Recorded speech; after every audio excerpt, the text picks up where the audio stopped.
Assalamu alaikum. I'm Faryal. I'm a writer, researcher, and a journalist.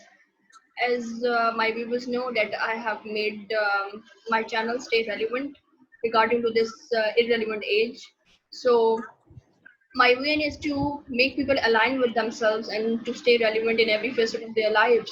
So today I am doing podcast with expertise and startup tech startup with Hamza. Like he has been entrepreneur and he has been expert in advertising, and now he has been expert in tech startup. So today we will discuss with Assalamu alaikum Hamza. How are you? Welcome. Walaikum salam. Thank you, Faryal, for having me.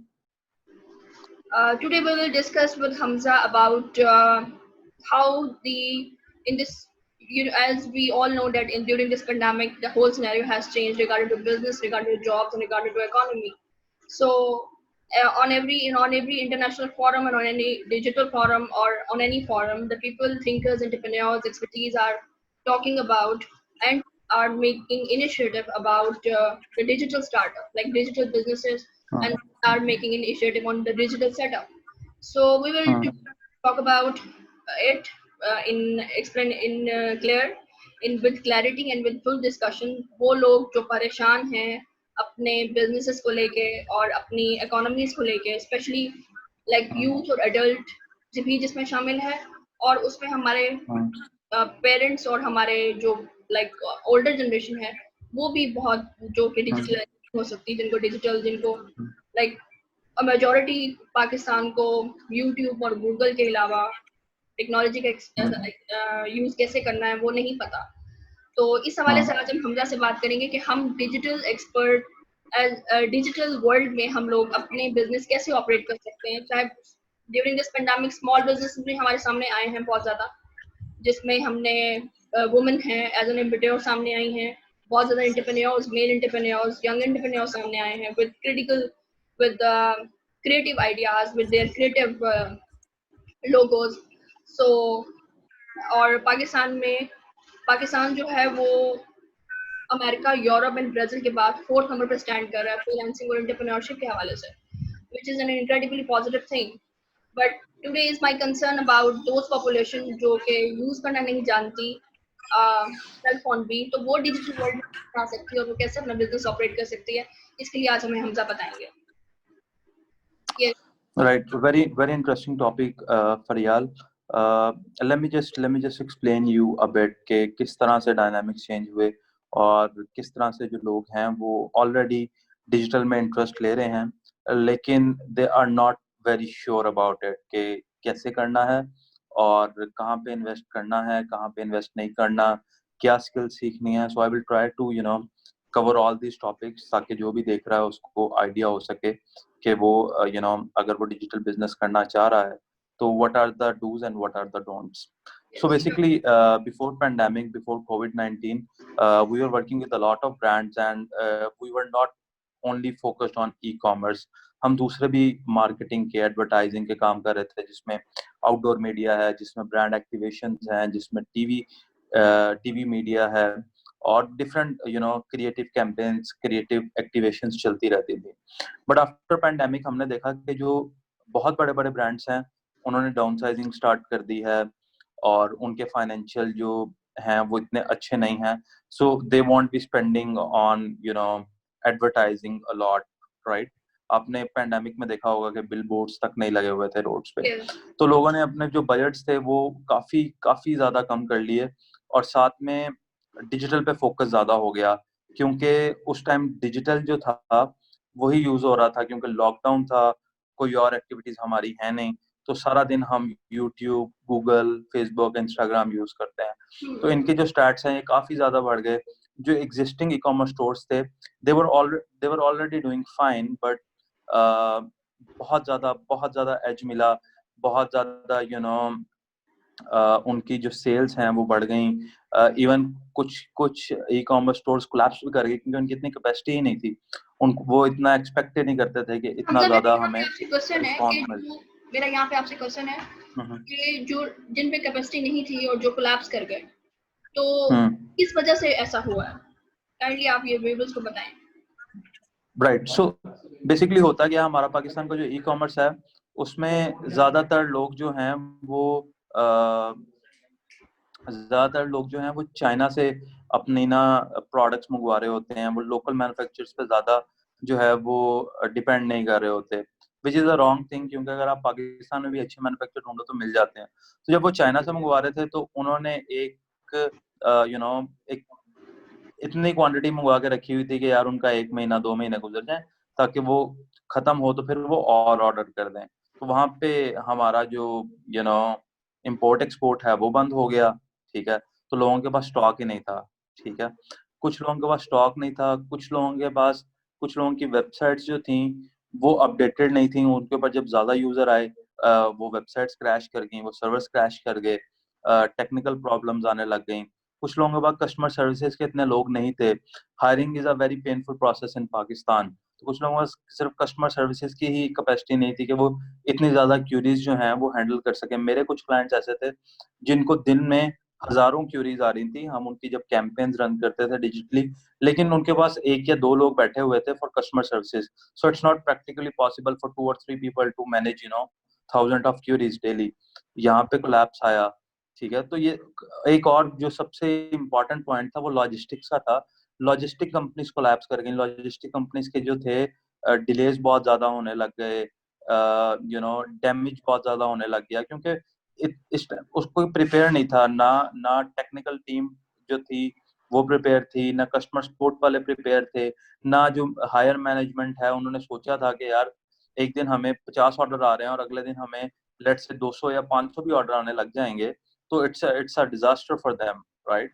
लेकिन I am glad कि बहुत सारे e commerce stores ने इसको बहुत अच्छे से manage किया। उन्होंने अपने आप को क्विकली अपडेट किया, उन्होंने कोलैप्स नहीं होने दी companies. And I was checking the stats of a few e-commerce stores, they have उनकी जो ग्रोथ है वो तकरीबन 200 to 300x जो है वो बढ़ी है during this pandemic, and they are still growing.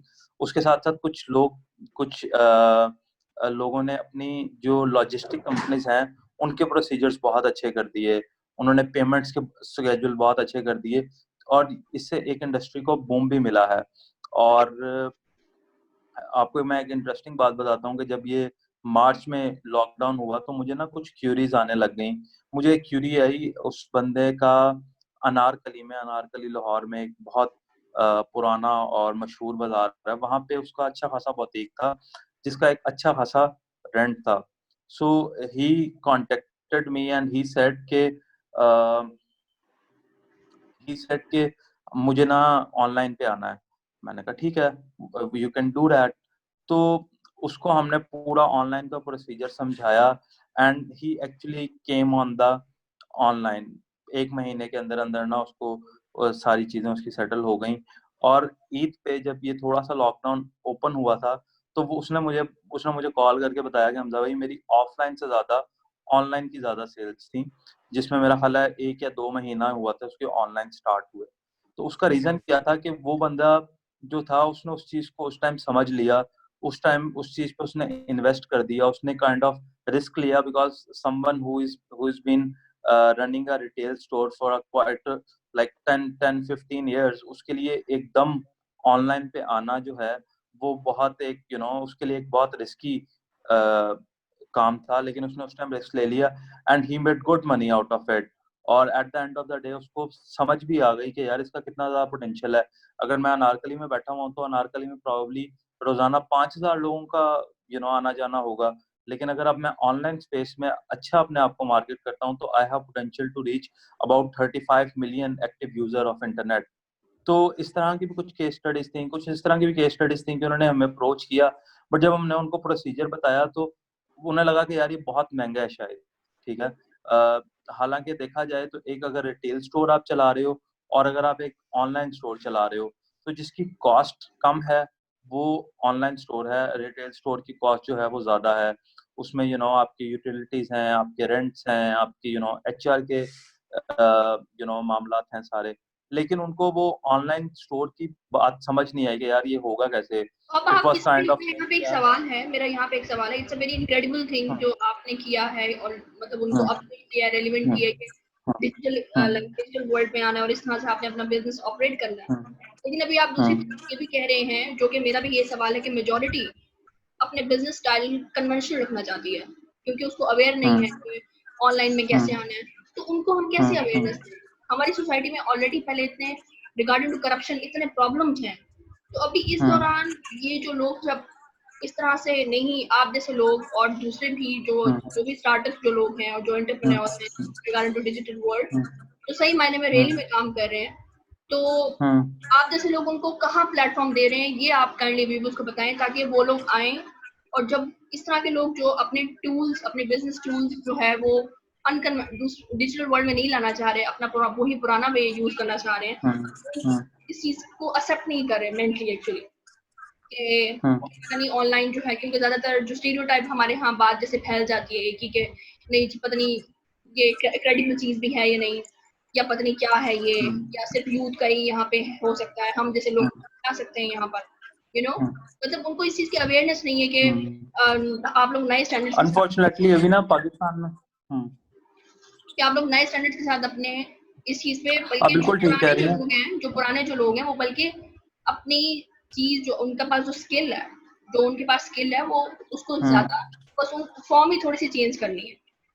लेकिन उनकी जो कस्टमर है, उनकी जो जो लोग पुराने इतने टाइम से अपनी ऑनेस्टी से काम कर रहे हैं और इतना प्यारा काम कर रहे हैं, तो वो जब इस फील्ड में आएंगे तो ऑब्वियसली पूरी वर्ल्ड उनके सामने खुली है। और वो जो अभी जो लोग नए लोग जो आ रहे हैं वो तो अभी अपनी कस्टमर बनाएंगे, अभी तो उनको देर है, लाइक उनको टाइम लगेगा। लेकिन जो इस तरह के लोग हैं जो खौफ में या अनअवेयर होने के बाद, डिस्पाइट लाइक अनअवेयर होने की वजह से जो है वो इस तरफ नहीं आ रहे, तो वो इससे जो है वो पाकिस्तान इकोनॉमी को भी लॉस है, उनको भी लॉस है, एज वेल एज यूथ वो आ रही है और उसको भी ऑब्वियसली कहीं ना कहीं गाइडेंस की जरूरत है। और उसको भी जो है चीजों से लाइक जो एक महारत है हमारे बड़ों में जिन्होंने बिजनेस किया है और किस तरह से अपना कस्टमर का यकीन जीतना है, तो इस तरह की स्किल की जरूरत है हम लोगों को। तो उस चीज से भी हम लोग महरूम हो जाएंगे। मतलब तीन लॉसेस हैं, एक तो उनका लॉस, एक हमारी मेजॉरिटी क्रंच का लॉस, और पाकिस्तान की इकोनॉमी का बहुत ही बुरा असर, हमारा ग्लोबल लेवल पे इसका एक बुरा इम्पैक्ट। तो इस हवाले से आप ये बताओ कि हम कैसे इस तरह के लोगों को, अब जैसे आपने एक बंदे को जो है या इस तरह के कई लोगों को आपने अवेयरनेस दी होगी और उनको जो है किया होगा, लाइक उनको माइंड उनको कन्विंस किया होगा, तो अब आप जैसे लोगों की जब मेजॉरिटी होगी तभी ये लोग जो है अवेयरनेस आएगी इनमें, और फिर ये लोग इस तरफ आएंगे। इस बारे में आप क्या पर्सपेक्टिव और उसके बारे में आपके क्या रिकमेंडेशन? फरियाल आप बिल्कुल ठीक कह रही हैं, I am totally agreed with you. यहाँ पे सबसे बड़ा प्रॉब्लम पता क्या है कि यहाँ पे किसी भी किस्म की ना कोई चेक एंड बैलेंस नहीं है for the people like me, ठीक है। There is a lot of information out there, there are a lot of people who are doing it and there is no check and balance कि इस बंदे की credibility क्या है, ये बंदा किस क्रेडिबिलिटी से अगले बंदे को जो है वो एजुकेट कर रहा है, ठीक है। अब यहाँ पे अगर आप देखें ना तो क्लाइंट्स की तो डेफिनेटली कैटेगरी हैं। एक वो क्लाइंट है जो वेल अवेयर है और जो चीज़ों को पिक करता है और उसको इम्प्लीमेंट करता है एंड ही इज विनर, ठीक है। उसके बाद एक वो लोग हैं जो बहुत रिजिड हैं, वो कहते हैं हमने सारी जिंदगी इस दुकान से कमाया है, हम इस दुकान से कमाएंगे, ठीक है। They are not even ready to make a conversation के यार हम कन्वर्सेशन कर लें। और यही वो लोग हैं जो अभी तक समझते हैं कि online is a kind of fraud, ठीक है, हम ऑनलाइन जाएंगे तो हमारे साथ फ्रॉड हो जाएगा। तो ये लोग तो अभी हम इन लोगों की बात नहीं करते, हम उन लोगों की बात करते हैं जो एक्चुअली थोड़ा सा समझते हैं डिजिटल को, और वो लोगों को अप्रोच करते हैं। वो जिस तरह मेरी एजेंसी है मुझे अप्रोच करते हैं, या मेरी जैसे जो एजेंसीज हैं उनको अप्रोच करते हैं और उनसे इंफॉर्मेशन लेते हैं। अब ये जो लोग सर्विस प्रोवाइडर हैं, the people who are making website, the people who are doing branding, the people who are running social media agencies और डूइंग सोशल मीडिया फ्रीलांसिंग, अब इनका कोई चेक एंड बैलेंस नहीं है, ठीक है। I know a lot of people जो जिन्हें जिन्हें अंदाजा ही नहीं होता कि should I work with this guy और नॉट। उसकी वजह यह है कि उनको खुद ही नहीं पता कि यार वो जो सर्विसेज ले रहे हैं कि उसके केपीआईज क्या होने चाहिए, ठीक है, या वो जिनसे जिससे तो ये सर्विस आप ले रहे जैसे हैं, लोगों का काम है, उनका ये आप राइट जैसे जाएगा। स्टार्टअप्स का काम है कि आप लोग जो है वो जाके उनको अवेयरनेस दें और उनको बताएं, उनको कन्विंस, क्योंकि हमारी सोसाइटी इस पेंडेमिक से पहले भी जो हमारी सोसाइटी में जो इश्यूज थे हम्म वो ज्यादातर यही हम्म था कि ट्रस्ट इशू तो हम लोग कब से लूज कर चुके हैं। इसमें जिसमें हम्म फैक्टर्स काफी हैं, जिसमें हम्म आईटी की वजह से भी बहुत ज्यादा ट्रस्ट इश्यूज आए हैं, हमारी वैल्यूज चेंज हुई हैं, हमारा कल्चर चेंज हुआ है। हम्म तो ट्रस्ट इश्यूज, हम्म ट्रस्ट डेफिसिट तो बहुत ज्यादा हमारी सोसाइटी में पाया जाता है। तो हम्म आप इस वाले टाइम में हमें, जो कि दुनिया पहले तो इस पे चल रही थी ना कि सर्वाइवल ऑफ द फिटेस्ट, हम्म अब जो है वो पेंडेमिक के बाद पूरा कॉन्शियसनेस, पूरी जो है स्ट्रेटेजी चेंज हो रही है और उसमें जो है cooperation, cooperation is very hmm much important. तो हम्म हमें कॉपरेट करना है खुद के साथ भी और अपने बड़ों के साथ भी और आने वाली अपकमिंग जनरेशन के साथ भी। तो इसमें जो है जब तक हम दोबारा से वो फिजा पैदा नहीं करेंगे, जो आप जैसे स्टार्टअप्स हैं, जो न्यू एंटरप्रेन्योर्स हैं, जो वाकई में इनक्रेडिबल वर्क कर रहे हैं, I would like to hmm congratulate, I would like to appreciate you, your hard work, your credibility and your work. और तो आप जैसे लोग जो है जब तक कॉपरेशन की फिजा नहीं पैदा करेंगे तब तक ट्रस्ट डेफिसिट नहीं खत्म होगा, और ट्रस्ट डेफिसिट जब खत्म नहीं होगा तो ऑब्वियसली ये इश्यूज रहेंगे। तो ये हम्म। नहीं करना है अब लाइक। मैं एक्चुअली ना यही पॉइंट पे आ रहा था। प्रॉब्लम पता क्या है? प्रॉब्लम ये है कि अगर एक एजेंसी है या अगर एक कंपनी है और वो एक अच्छी सर्विसेज प्रोवाइड्स करती हैं, उन्हें पता है कि एक्चुअली वेबसाइट की क्या वैल्यू है, ब्रांडिंग की क्या वैल्यू है, ब्रांड स्टोरी की क्या वैल्यू है, कम्युनिकेशन की क्या वैल्यू है, आप जो ऑनलाइन कम्युनिकेशन कर रहे हो उसकी क्या वैल्यू है, पीआर की क्या वैल्यू है एक ऑनलाइन बिजनेस में, ठीक है। और उस ऑनलाइन बिजनेस की आपने एक इंटीग्रेटेड मार्केटिंग कम्युनिकेशन स्ट्रेटेजी बना के उसको लेके चलना है, and you have to achieve goals. अब वो वक्त नहीं रहा कि आपने एक बोर्ड लगा दिया है एक रोड पे और आपको नहीं पता कि उन्होंने कितने लोगों ने देखा है। अब नाउ नाउ इट्स डिजिटल, आप डिजिटल पे हर चीज ट्रैक कर सकते हो, आप डिजिटल पे पूरा बिहेवियर कस्टमर का आप देख रहे होते हो, उसकी जर्नी देख रहे होते हो, and it's very easy for agencies like us to track and to do sales as well, ठीक है। लेकिन होता ये है कि जब एक क्लाइंट आता है ना, let let me give you a case study. एक बंदा जिसकी अनारकली में दुकान है, he has money in his pocket and he is a kind of aware कि डिजिटल का फ्यूचर है। वो जब मार्केट में निकलता है ना तो उसको 3-4 किस्म के लोगों से मिलता है। एक लोग हैं जो एक एजेंसी है जो हाई एंड है, जो बेहतरीन काम करती हैं, बेहतरीन रिजल्ट्स निकालती हैं और बेहतरीन पैसे भी मांगती हैं, ठीक है। जब जब वो दुकानदार उसके पास जाता है ना, वो कहता है यार ये बंदा तो मुझे कोई 2 लाख रुपए का खर्चा बता रहा है, वेबसाइट और ब्रांडिंग और सोशल मीडिया, 2 लाख रुपया is a lot. On the other hand एक वो भी कैटेगरी है जो वो सेम काम करके दे रही होती है 20-25-30 हजार रुपए में, ठीक है। तो वो बहुत ज्यादा गैप आ जाता है, बहुत ज्यादा गैप आ जाता है। अब वो जो 2-2.5-3 लाख रुपए वाली एजेंसी है ना, उसने क्या करना है, उसने आपको एक डेडिकेटेड कम्युनिटी मैनेजर देना है, एक डेडिकल टेक का बंदा देना है, एक डेडिकेटेड डिजिटल का बंदा देना है, डेडिकेटेड नहीं भी देना तो शेयर्ड रिसोर्स देना है कि चलो ये जो ब्रांड है इसके रिजल्ट्स निकलें, ठीक है। एक वहां पे ब्रांड स्ट्रेटेजिस्ट होगा, they they would be professional people जो एक प्रोफेशनल जॉब करेंगे, तो फिर ही उस बिजनेस के रिजल्ट्स निकलेंगे। अब क्लाइंट के साथ होता ही है कि क्लाइंट चला जाता है उस बंदे के पास जो वही काम 2 लाख रुपए वाला काम 30-40 हजार रुपए में करके दे रहा है।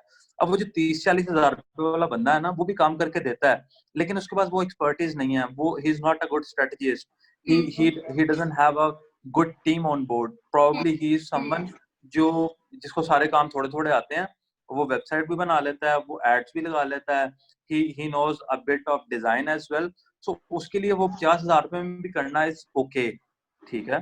तो जब वो क्लाइंट्स इस तरह के लोगों के हाथ में चले जाते हैं जिनकी अपनी एक्सपर्टीज नहीं होती, तो वो इवेंचुअली वो अपना 50 हजार रुपया भी डुबा जाते हैं, ठीक है। यहाँ पे ट्रस्ट इशू स्टार्ट हो जाते हैं कि जो क्रेडिबल टीम है या जो क्रेडिबल लोग हैं काम करने वाले, उनके एक्सपेंसेस हैं, उन्होंने अपने बिल्स पे करने हैं, उन्होंने अपनी सैलरीज देनी है, तो डेफिनेटली उनके सर्विस चार्जेस ज्यादा हैं। तो ये एक सबसे बड़ा प्रॉब्लम है जिसकी वजह से ट्रस्ट इश्यूज भी हैं, जिसकी वजह से काफी ज्यादा जो बिजनेसेस हैं वो स्टैंड भी नहीं ले पा रहे होते। अब मैंने रिसेंटली मैं पहले ना अवॉइड करता था छोटे बिजनेसेस के साथ काम करना, लेकिन pandemic made me look into it. एक तो हमारी सोशल वैल्यूज भी हैं कि अगर हमारे पास कोई एक्सपर्टीज है तो हम लोगों की हेल्प करें। दूसरा, this is need of time as well कि ये छोटे बिजनेसेस ने ग्रो करना है, बड़े ब्रांड्स जो हैं वो अभी स्पेंड नहीं करेंगे। तो मैंने अभी एक स्ट्रेटेजी ये रखी है, मैं करता ये हूँ कि मैं कहता हूँ कि यार, if you can not afford my services, if you can not पे 2 lakh rupees, what you can do is I can give you a consultancy. ठीक है, मैं आपको सारा कुछ खुद बता देता हूँ कि आपने क्या करना है। आप एक इन हाउस रिसोर्स रख लें अपने पास, ठीक है, हायर अ डिजाइनर, ठीक है। अब वो एक जूनियर डिजाइनर भी होगा, लेकिन जब वो 8 घंटे वहां पे बैठ के काम कर रहा होगा अंडर माय इंस्ट्रक्शन, मैं उसको थोड़ा सा गाइड कर रहा हूँ, मैं उसको कंसल्टेंसी दे रहा हूँ, तो at the end of the day he would be able to perform, he would be able to take results out of it, right. तो अब फिर मैं इस मॉडल पे आ गया हूँ कि ठीक है यार, अगर आपको लगता है कि 2 लाख रुपया बहुत ज्यादा है या लाख रुपया बहुत ज्यादा है, तो आप मुझे इतनी सी कंसल्टेंसी फीस दें, मैं हफ्ते में आपको लेट से अपने 4 घंटे दे दूंगा, और मैं अमेजिंग। 4 घंटे आप हाउस टीम है उसको आके मैं ब्रीफ कर दूंगा कि यार ऐसे ऐसे ऐसे काम करना है, और इवेंचुअली आपके रिजल्ट्स भी निकलेंगे। मैं ये भी रिस्पॉन्सिबिलिटी लेता हूँ कि रिजल्ट्स भी निकलेंगे, ठीक है। अब कुछ क्लाइंट्स जो हैं they are totally okay with it, कुछ लोगों को उससे भी मसला है कि यार ये सिर्फ 4 घंटे आएगा और कोई काम नहीं है, and he is asking for a consultancy नहीं, इस फीस। तरह के लोगों की तो आप ऐसे जो टेंशन ना लोग लें। हैं उनके हाँ, वो इस फिर तरह के लोगों बिजनेस की नहीं आप कर टेंशन पाते। ना लें। हाँ, वो नहीं लें। It's a very incredible work Hamza, जो आप कर रहे हो, कि मतलब आप लोगों को फैसिलिटेट भी कर रहे हो, आप कंसल्टेंसी भी उनकी कर रहे हो, और उनको जो है वो सिंसियरली गाइड करो। It's a very incredible, very amazing, very positive thing which you are doing. और like really hats off to you. तो इसके लिए आपको तो इस मामले में तो थैंक बिल्कुल यू। परेशान होने की वेलकम। तो इसके लिए जो है आपको बिल्कुल भी परेशान होने की, तो उन लोगों के लिए तो खैर अल्लाह ताला उनको हदायत दे कि जो है वो एक बंदा उनको कंसल्टेंसी दे रहा है, उनको सही तरह से गाइड कर रहा है। तो क्योंकि गाइडेंस यहाँ से ही होती है।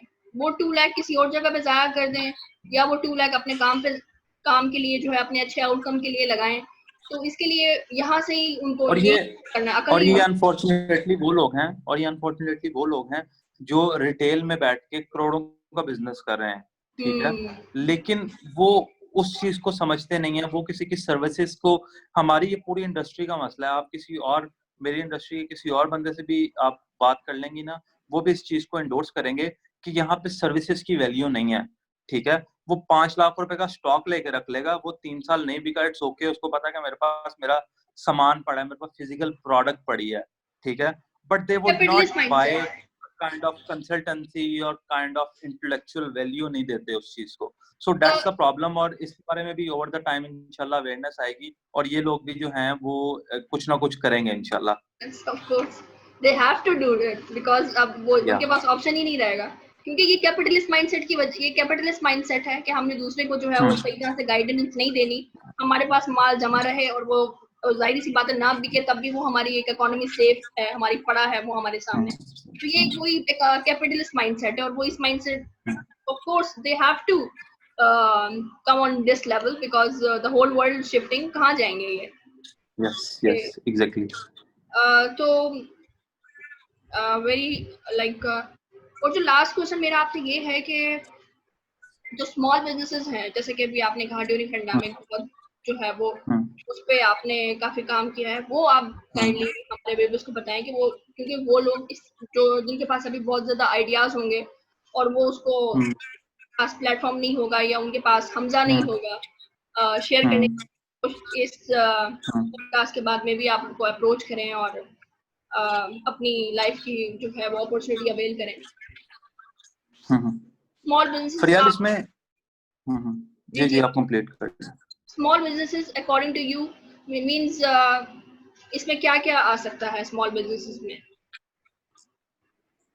राइट, सो स्मॉल बिजनेसेस के लिए बेसिकली अपॉर्चुनिटी यही है कि if they have good product, if they have inventory on board, and if they have a capacity to fulfill the orders, it is very easy for them to start on e-commerce stores. आजकल वो बात नहीं रही कि आपको यार बहुत ज्यादा कस्टम डेवलपमेंट्स करवानी है, आपको डेवलपर्स को ऑन बोर्ड लेना है।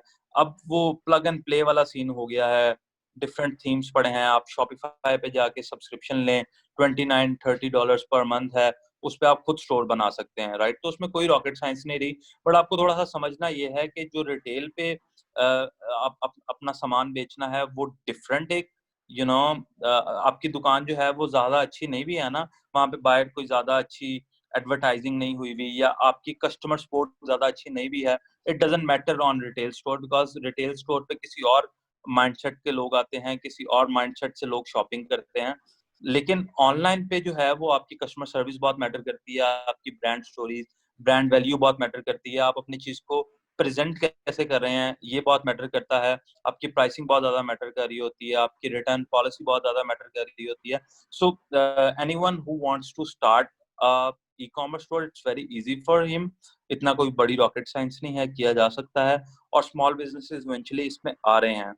लेकिन स्मॉल बिजनेसेस से ज्यादा मैं उन लोगों को भी यहाँ पे एड्रेस करना चाह रहा हूँ कि बहुत से लोग हैं जो during the pandemic has lost their job, right? Yes, उनके लिए very भी important point. अपॉर्चुनिटी है, उनके लिए भी ये अपॉर्चुनिटी है कि वो भी इस तरह की चीजों में इन्वॉल्व हो सकते हैं।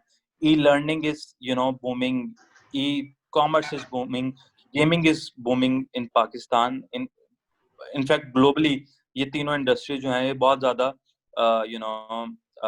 ग्रो कर रही हैं पूरी दुनिया में ही। So if you are someone जो एक अच्छा टीचर है या वो किसी सब्जेक्ट पे अच्छा एजुकेट कर सकता है, you should be starting a YouTube channel, you should be starting a Facebook page. If you are someone who has selling skill, आपको पहले सीखना है। अच्छा, ये नहीं है कि if you have good selling skill और अगर आप उस चीज को समझते हैं तो आप उस चीज को स्टार्ट कर लें, it would be a disaster, ठीक है? अभी ये जो मार्केट है ना, यहाँ पे बहुत से एक्सपर्ट्स हैं, और आप अगर एज अ बिगिनर आ रहे हैं उसमें, तो देयर आर चांसेस कि आप अपना टाइम वेस्ट करेंगे, प्रॉब्ली आप अपना कैपिटल भी वेस्ट करेंगे। तो पहले आप उस चीज को समझें। There are a lot of free courses available on internet, you just need to find कि यार हमने अगर ई कॉमर्स का बिजनेस करना है तो उसकी क्या क्या चीजें होंगी, उसकी एक प्रॉपर स्ट्रेटेजी बना के अगर किया जाए, वो कोर्सेज करके किया जाए, या अगर आप कहीं पे कुछ अर्सा इंटर्नशिप कर सकते हैं, जॉब कर सकते हैं, और that would be a plus, तो वो लोग भी स्टार्ट कर सकते हैं। So anybody who is having difficult time finding a job, this is a very good opportunity to learn about online businesses and start one. Drop shipping is a good trend. Drop shipping में इतनी ज्यादा investment भी नहीं होती। मैं देख रहा हूँ कि बहुत से लोग हैं जिनका ना Amazon की तरफ बहुत ज्यादा इंटरेस्ट बन रहा है, लेकिन इवेंचुअली उनके पास अभी इतना उनके उनके पास अभी इतना नॉलेज भी नहीं है कि वो लोकल ई कॉमर्स को मैनेज कर सकें, तो वो Amazon पे जा रहे हैं जहाँ पे बहुत ज्यादा एक्सपर्ट्स लोग काम कर रहे हैं। सो इवेंचुअली होता क्या है कि वो एक काम स्टार्ट तो कर देते हैं, लेकिन eight the end of the day they get frustrated कि यार हम इतने अरसे से कर रहे हैं लेकिन there are no results coming in. So if you are someone who is just starting out, उसको चाहिए ये कि उसको एक वो सिंपल सा फॉर्मूला करे कि सबसे पहले वो प्रोडक्ट हंटिंग करे कि यार उसको कौन सी प्रोडक्ट जो है वो ऑनलाइन बेचनी है। उसके बाद उसकी वो वेंडर हंटिंग करे कि यार मैं कहाँ से ये प्रोडक्ट जो है ये ले सकता हूँ, कंसिस्टेंट क्वालिटी में मुझे वो जो मैन्युफैक्चर या वेंडर है वो ये प्रोवाइड करता रहे। सेकंड स्टेप, थर्ड स्टेप जो है वो ये है कि उसकी अच्छी ब्रांडिंग की जाए, अच्छी पैकेजिंग की जाए। फोर्थ, उसकी अच्छी सोशल मीडिया मार्केटिंग की जाए, अच्छा डिजाइन हो, अच्छी वीडियोस हो, एक अच्छा ब्रांड का पर्सपेक्टिव मिले। और फिफ्थ पॉइंट ये है कि उसकी एक अच्छी लॉजिस्टिक कंपनी के साथ वो कोलैबोरेशन करके अपना एक ई कॉमर्स बिजनेस स्टार्ट कर सकता है। This is very simple procedure जो हर बंदा सीख भी सकता है और कर भी सकता है। So instead of getting into huge things like Amazon, so if you are beginner, this is very easy for you to start in Pakistan, and you can make a lot of money, even more than your salaries जो आपको एक MNC या अच्छा corporate salary देता है, उससे बहुत अच्छे पैसे ई कॉमर्स के थ्रू भी कमा सकते हैं। Very nice, Hamza, very nice. So, अच्छा इसको मैं जरा अपने हवाले से भी बात करूंगी because I have made हाँ हाँ account on sir. Amazon and I started to work hmm to sell hmm some I designed some clothes.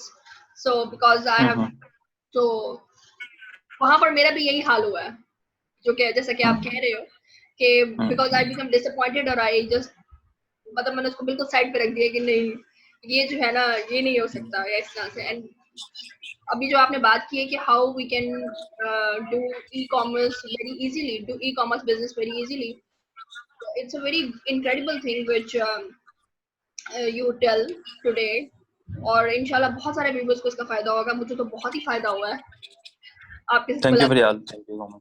इंशाल्लाह मजीद भी you are doing an incredible amazing job. अल्लाह ताला आपको बहुत ज़्यादा बरकत दे, आपकी बहुत ज़्यादा आपको कामयाबी दे, और इसी तरह ही आप जो है वो साफ नीयत और जो है वो लोगों को फैसिलिटेट करते रहें.